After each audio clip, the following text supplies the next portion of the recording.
नमस्कार विद्यार्थी मित्रांनो, मी प्राध्यापक लक्ष्मण कोठावळे आपल्या सर्वांचं स्वागत करतो. आपणाला माहीतच आहे की प्रथम वर्ष कला शाखेमध्ये मराठी हा जो काही विषय आहे आणि त्या विषयाचं नाव आहे मराठी साहित्य, कथा आणि भाषिक कौशल्य विकास. यामध्ये आपण समकालीन मराठी कथा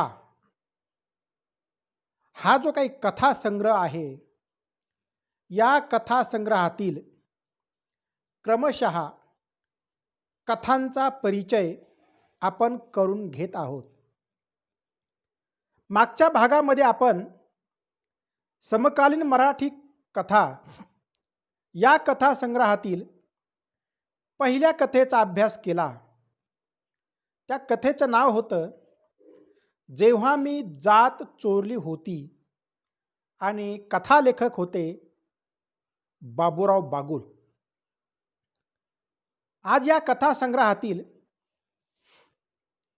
दुसरी कथा आपण पाहणार आहोत. या कथेचं नाव आहे लाल चिखल आणि कथालेखक आहे भास्कर तात्याबा चंदनशिव.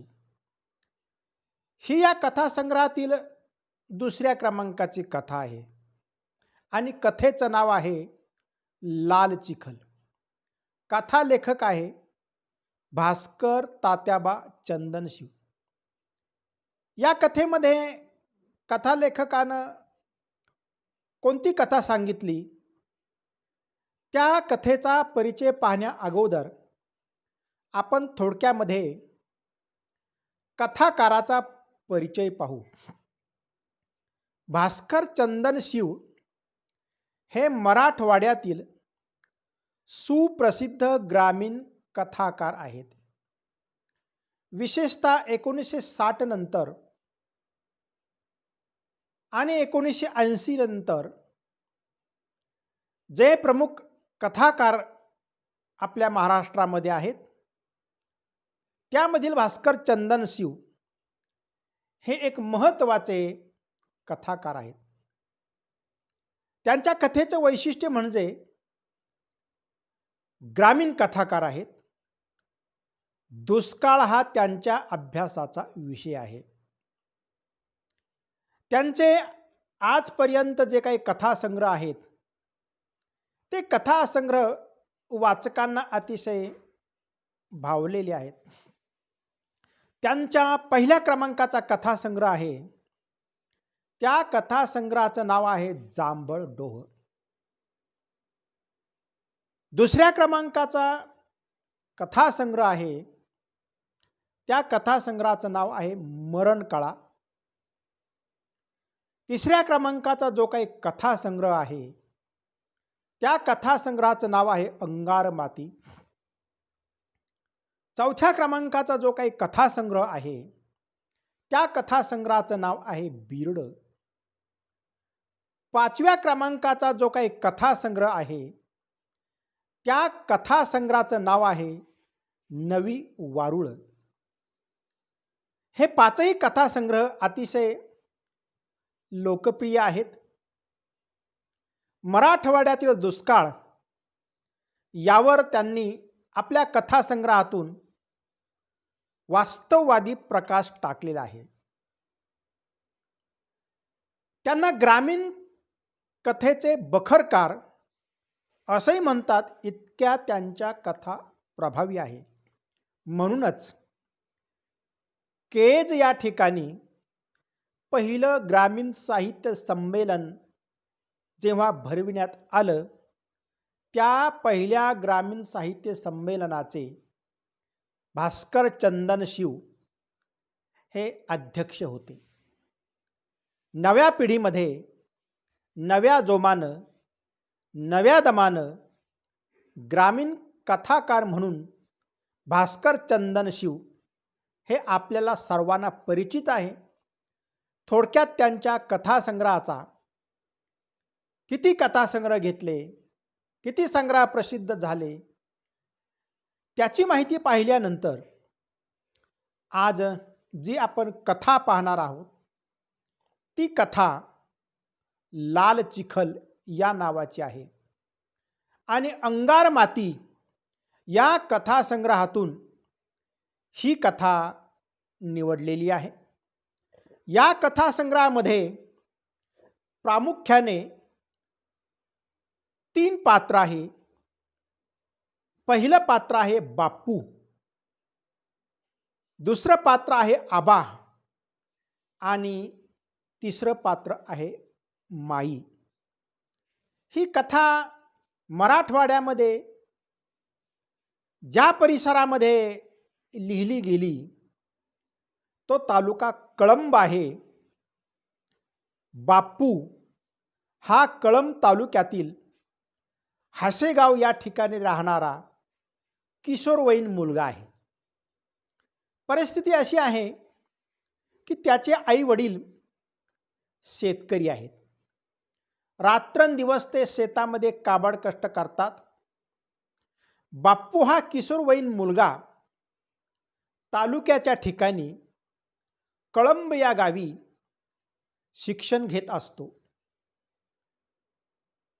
ज्या वेळेस या बाप्पूचं 10वीचं वर्ष असतं तेव्हा त्या बाप्पूला असं वाटतं की हे मॅट्रिकचं वर्ष आहे, अतिशय महत्त्वाचं आहे, म्हणून तो अभ्यास करत असतो. परंतु त्याचे आईवडील त्याला सांगत असतात, हे बघ बाप्पू, आज सोमवार आहे आणि तालुक्याला आठवड्याचा बाजार आहे. शाळा सुटली की ताबडतोब चांगली जागा आपल्या बाजारासाठी शोधून ठेवायची आणि या बाजारामध्ये आपला वेळ जातो, आपला अभ्यास होत नाही. तरी हा चिकाटीना बापू शाळेमध्ये जाताना तो पायी जातो आणि पायी जात असताना दप्तरातील तो पुस्तक वाचतो, इंग्रजी शब्द पाठ करतो. जाताना येताना इतिहासाचे धडे, मराठीचे धडे तो वाचत असतो. म्हणजे रस्त्याने जाताना येतानाच त्याचा अभ्यास चालतो. सोमवारचा दिवस हा बापूच्या दृष्टीने मात्र घातवारा असतो. त्याचं कारण असं की सोमवारी आठवडे बाजार असतो आणि बापूला बाजारामध्ये जाऊन जागा शोधायची असते. खरं तर शाळा सुटल्यानंतर जी श्रीमंता घरची मुलं आहेत ते सायकलवरून आपापल्या घरी जातात, काही जण पायी आपापल्या घरी जातात, शाळेतल्या मुली घोळक्याने जातात. काही मुलं शाळा सुटल्यानंतर एखादा पाण्याचा हापसा शोधतात, तिथंच भाकरी सोडतात आणि खातात. या परिस्थितीमध्ये बापू मात्र सोमवारच्या दिवशी धावत पळत आठवडे बाजारामध्ये येतो आणि मोक्याची जागा शोधतो. त्यानं आपल्या आबासाठी एक जागा शोधली, माईसाठी एक जागा शोधली आणि जागा शोधल्यानंतर त्या ठिकाणी पटकुर आथरायचं, पोतं आथरायचं, बारदाना आथरायचा किंवा दगड ठेवायची, खडे ठेवायचे आणि ही जागा पकडण्याची खूण. मग काही पालं मेखा ठोकतात. 2 ठिकाणी धावत पळत त्या आबानं जागा शोधली आणि स्वतःसाठी तो जागा शोधू लागला. जागा त्याला सापडली. त्यानं आपलं पटकुर आथरलं आणि थोडा वेळ आहे म्हणून दप्तरातून भाकरी काढली आणि चटणी बरोबर खाऊ लागला. शेजारच्याशी तो चौकशी करू लागला, अहो ह्या जागेवर कोणी बसलं नाही ना? तेव्हा तो शेजारचा माणूस म्हणतो, ह्या जागेवर कोणी बसलं नाही. कुठला आहेस तू? हा बापू म्हणतो, मी हासेगावचा आहे. काय करतोस? म्हणे मॅट्रिकचं वर्ष आहे. तेव्हा तो शेजारचा माणूस म्हणतो, मॅट्रिकचं वर्ष? मग तुझं अवघड आहे गड्या. हा शब्द उच्चारल्याबरोबर बापूला असं वाटतं की खरोखरच आपलं मॅट्रिकचं वर्ष अवघड आहे आणि म्हणून तो आपल्या वडिलांना एक विनंती करतो की माझं मॅट्रिकचं वर्ष आहे, कळमला खोली घेऊन राहावं म्हणतो. वास्तविक पाहता आबाला हा विचार पटतो. तो त्याला मान्यताही देण्याचा प्रयत्न करतो. तो असा विचार करतो, काही हरकत नाही, आपल्याकडे एक म्हैस आहे, ती आपण विकूया. पण लगेचच त्याचा विचार बदलतो आणि त्याच्या मनामध्ये असा विचार येतो, या म्हैसीला एखादी दुसरी म्हैस जोडीला घेतली, दूध वाढेल, डेअरीला घालता येईल आणि प्रपंचाला हातभार लागेल. आणि म्हणून तो त्याला काय तयार होत नाही. मग आबा आणि माई भाजीपाला घेऊन येतात. आठवडे बाजारामध्ये सगळीकडे गर्दीच गर्दी असते. बाजारामध्ये मालाची आवक वाढलेली असते आणि प्रसंग असा घडतो, की त्या दिवशी आबा आणि माई आपल्या शेतामध्ये पिकलेले जे काही टोमॅटो आहेत, ते टोमॅटो घेऊन विक्रीसाठी येतात. परंतु त्या दिवशी आठवडे बाजारामध्ये सगळ्या शेतकऱ्यांनी टोमॅटो आणलेले होते. त्यामुळे बाजार पूर्णपणे गडगडला होता. 12ने किलोने टोमॅटो विकायचे, परंतु टोमॅटोकडे गिराईक धावत नव्हतं. आणि बाजारामध्ये बोलावं लागतं. बाजार ही अशी वस्तू आहे, की आपला बाजार खपवण्यासाठी आपण बोललं पाहिजे. म्हणतात ना, बाजारामध्ये जो बोलेल त्याचे हुलगे विकले जातात, परंतु जो बोलणार नाही त्याचं गहू सुद्धा विकले जात नाही. सगळीकडे टोमॅटो होते. 12ने किलो टोमॅटो, फार चांगले टोमॅटो आहेत, परंतु गिऱ्हाईक फक्त टोमॅटोपाशी उभं राहायचं आणि 8 किलोने द्या असं म्हणायचं. दिवसभर शेतकऱ्याने कष्ट केले असतात. 8 किलोने कसे? जसा दिवस झुकू लागला तसं टोमॅटोचे भाव गडगडले. आबा म्हणायचा 8 किलोने टोमॅटो घ्या. एखादं गिऱ्हाईक म्हणायचं 4 किलोने देता का? त्यातही पावशेर घ्यायचे, त्याच्यातही 1-2 आणे कमी द्यायचे. आणि मग अशा प्रकारे दिवसभर बाजारामध्ये टोमॅटोची काही विक्री होत नाही. आणि एक गिऱ्हाईक येतं आणि टोमॅटोची नुसतीच चौकशी करतं. 4 आणे लय होतात, 1 आणे, 2 आणे.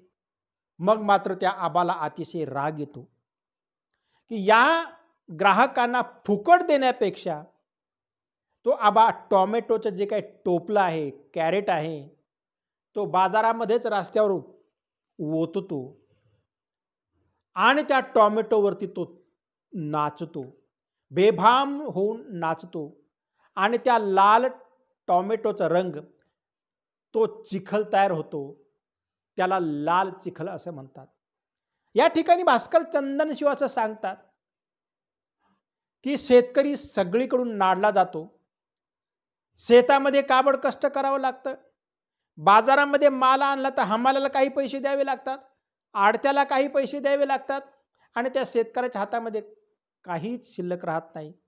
गुराढोरासारखं कष्ट उपसावे लागतात आणि तो प्रपंचाचा गाडा रेटत असतो.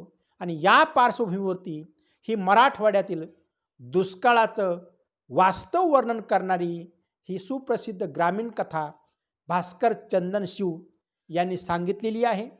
ही कथा अतिशय वाचनीय आहे. तेव्हा आतापर्यंत समकालीन मराठी कथा या कथासंग्रहामधील आपण पहिली कथा पाहिली, जेव्हा मी जात चोरली होती. आज आपण दुसऱ्या कथेची माहिती पाहिली, लाल चिखल. पुढच्या भागामध्ये आपण समकालीन मराठी कथा या कथासंग्रहातील तिसऱ्या कथाकडे वळूया. धन्यवाद.